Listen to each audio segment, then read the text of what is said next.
एक बार भगवान बुद्ध जेतवन बिहार में रह रहे थे कि भिक्षु चछुपाल भगवान से मिलने आए थे।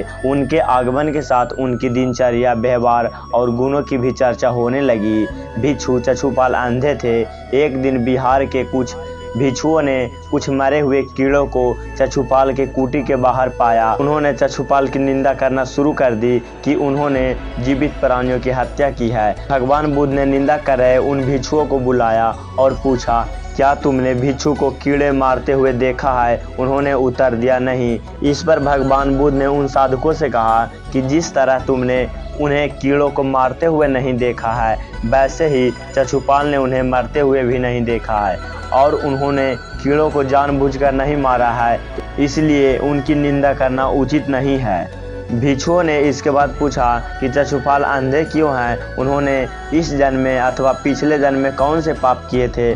भगवान बुद्ध चछुपाल के बारे में कहने लगे कि वे पूर्व जन्म में एक चिकित्सक थे। एक अंधी स्त्री ने उनसे वादा किया था कि यदि वे उसकी आंखें ठीक कर देंगे तो वह और उसका पूरा परिवार उनके दास बन जाएंगे। स्त्री की आंख ठीक हो गई, पर वह स्त्री दासी बनने के भय से यह मानने से इनकार कर दिया। चिकित्सक को यह पता था कि उस स्त्री की आंखें ठीक हो गई और वह झूठ बोल रही है। उसे सबक सिखाने के लिए या बदला लेने के लिए चछुपाल ने दूसरी दवा दी। उस दवा से महिला फिर से अंधी हो गई। वह कितना ही रोई पीटी, लेकिन चछुपाल जरा भी नहीं पसीजा। इस पाप के फलस्वरूप अगले जन्म में चिकित्सक को अंधा बनना पड़ा। इसलिए बोला जाता है कि कर्म का फल भुगतना पड़ता है। आप जो कर्म कर रहे हैं उसका फल आपको इसी जन्म में या अगले जन्म में मिलेगा।